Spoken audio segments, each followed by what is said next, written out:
नमस्कार विद्यार्थी मित्रांनो, स्वागत आहे तुमचं स्मार्ट स्टडी या आपल्या एज्युकेशनल यूट्यूब चॅनलवर. मित्रांनो, आपण शिक्षक पात्रता परीक्षा जी की 2024मध्ये येत्या काही महिन्यामध्ये होणार आहे, त्या परीक्षेसाठी मानसशास्त्र या विषयावरील अत्यंत महत्त्वाची प्रश्नांची सिरीज सुरुवात केलेली आहे. यामध्ये आपण घटकानुसार टॉपिक वाईज प्रश्न पाहणार आहोत. आज आपण पहिल्या पाठावरचे जे प्रश्न असणार आहेत ते पाहणार आहोत. तर याचा उर्वरित पार्ट पण दररोज अपलोड होत जाईल. तर चला मग सुरुवात करूया आजच्या व्हिडिओला. आणि आजच्या व्हिडिओमधील पहिला प्रश्न आहे की स्वतःच्या अनुभवाच्या निरीक्षणाला काय म्हणतात. तर या प्रश्नाचं उत्तर असणार आहे स्वतःच्या अनुभवांच्या निरीक्षणाला आत्मनिरीक्षण असे म्हणतात. ऑप्शन नंबर 3 या प्रश्नाचं उत्तर असणार आहे. आता आत्मनिरीक्षण म्हणजे काय? तर आत्मनिरीक्षण म्हणजे अंतर्मुख होऊन स्वतःच्या अनुभवांचे निरीक्षण करणे. अंतर्मुख होऊन स्वतःच्या अनुभवांचे निरीक्षण करणे याला काय म्हणतात? तर याला म्हणतात आत्मनिरीक्षण. मित्रांनो, याच्यावरती जास्तीत जास्त प्रश्न आतापर्यंत विचारलेले आहेत की ज्या अभ्यास पद्धती आहेत, अभ्यास पद्धतीमध्ये 2 प्रकारच्या पद्धती आहेत. एक आहे शास्त्रीय पद्धती आणि दुसरी आहे अशास्त्रीय पद्धती. या 2 पद्धती आहेत. मग शास्त्रीय पद्धती कोणत्या आणि अशास्त्रीय पद्धती कोणत्या यावर देखील प्रश्न विचारण्यात आलेले आहेत. तर शास्त्रीय पद्धतीमध्ये प्रायोगिक पद्धत आहे, त्यानंतर जीवन वृत्तांत पद्धत आहे, त्यानंतर आहे सर्वेक्षण पद्धत, त्यानंतर आहे वैकासिक, त्यानंतर आहे मनोविश्लेषण पद्धत. तर अशास्त्रीय ज्या पद्धती आहेत त्या अशास्त्रीय पद्धतीमध्ये आहेत पर्यंक, दंतकथा आणि आत्मनिरीक्षण. तिसरी कोणती पद्धत आहे? आत्मनिरीक्षण. तर आत्मनिरीक्षण ही पद्धती कशी आहे? तर अशास्त्रीय पद्धती आहे. तर प्रायोगिक, जीवन वृत्तांत या ज्या पद्धती आहेत त्या पद्धती कशा आहेत? शास्त्रीय पद्धती आहेत.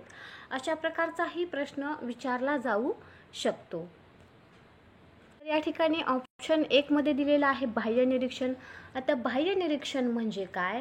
तर नैसर्गिक परिस्थितीमध्ये व्यक्तीच्या किंवा प्राण्यांच्या वर्तनाचे निरीक्षण करणे. व्यक्तीच्या किंवा प्राण्यांच्या वर्तनाचे निरीक्षण करणे याला काय म्हणतात? बाह्य निरीक्षण म्हणतात. आपल्या प्रश्नाचं उत्तर होतं ऑप्शन नंबर 3 आत्मनिरीक्षण. यानंतर पुढील प्रश्न आहे, खालीलपैकी कोणती पद्धती शालेय स्वरूपाची पद्धती आहे?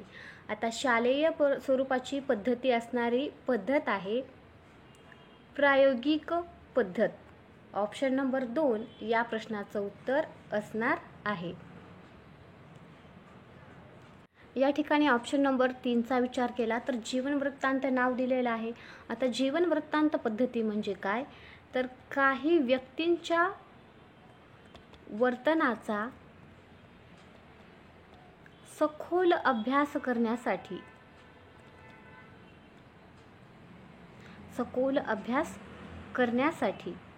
किंवा एखाद्या व्यक्तिसमूहाचा सूक्ष्मपणे अभ्यास करण्यासाठी जीवन वृत्तांत पद्धती वापरली जाते. तर ऑप्शन नंबर जो 4 आहे सर्वेक्षण. तर सर्वेक्षण पद्धती म्हणजे काय? सर्वेक्षण पद्धतीच्या आधारे आपल्याला एखाद्या क्षेत्रातील सद्यस्थितीचे चित्र गुणात्मक किंवा संख्यात्मक पद्धतीने उपलब्ध होऊ शकते. त्याला काय म्हणायचं? सर्वेक्षण पद्धती. यानंतर प्रश्न क्रमांक 3 आहे, शैक्षणिक मानसशास्त्र हे एक डॅश डॅश मानसशास्त्र आहे.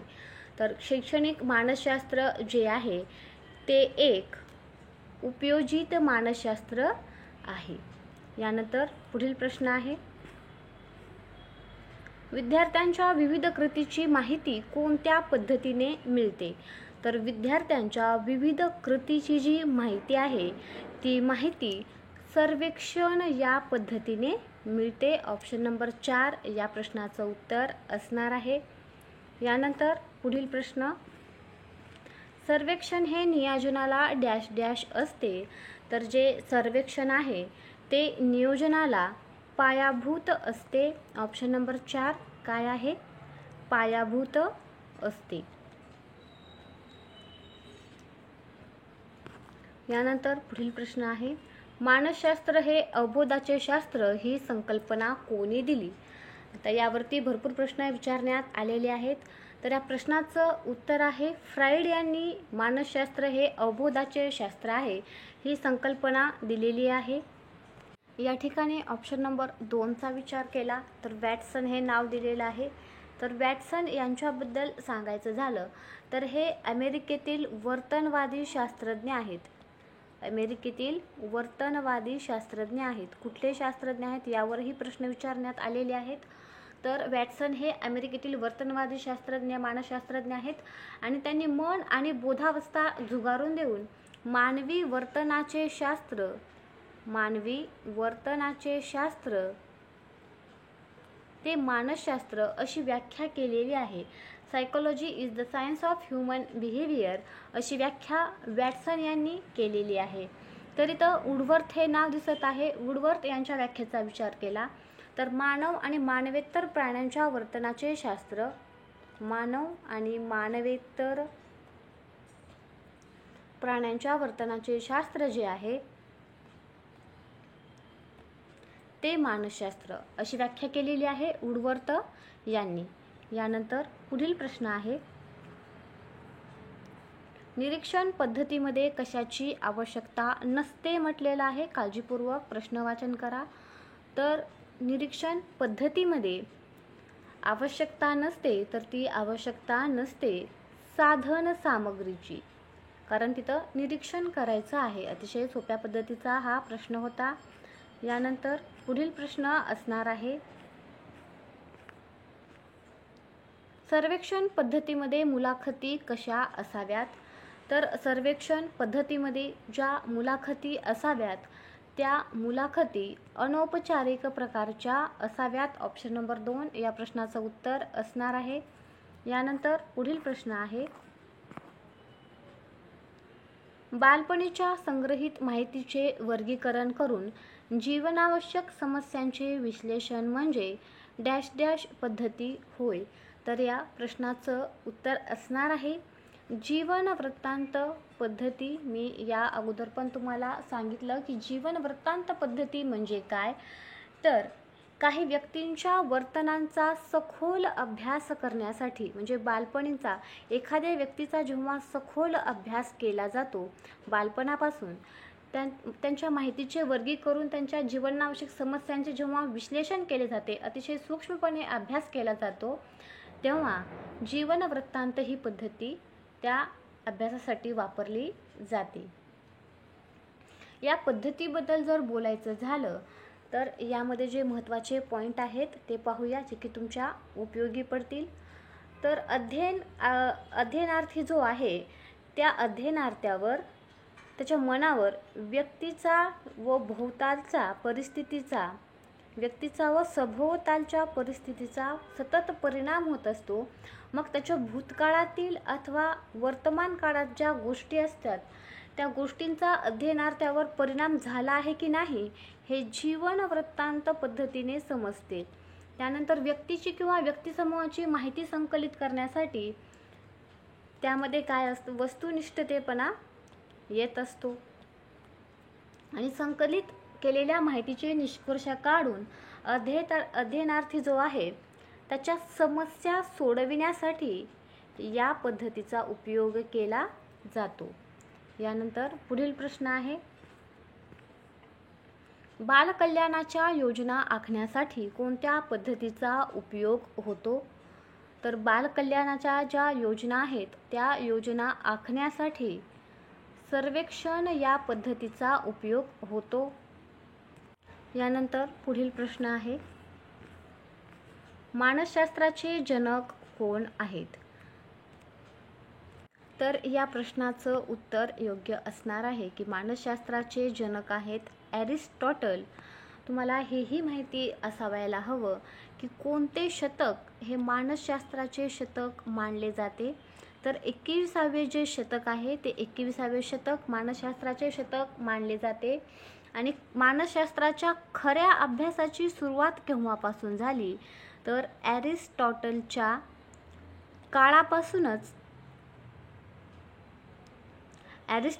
काळापासूनच मानसशास्त्राच्या अभ्यासाची सुरुवात झालेली आहे. इसवी सनामध्ये जर विचारलं तर लक्षात ठेवा, इसवी सन पूर्व 384 ते 322 पासून याची सुरुवात झालेली आहे. आणि अतिशय महत्त्वाचे मुद्दे या ठिकाणी लक्षात ठेवा की ॲरिस्टॉटल जो आहे हा ग्रीक तत्ववेत्ता आहे. यावरही प्रश्न विचारण्यात आलेले आहेत. हा ग्रीक तत्ववेत्ता आहे. त्याचप्रमाणे आणखीन विचार केला तर त्यांनी डी ॲनिमा नावाचा ग्रंथ लिहिलेला आहे.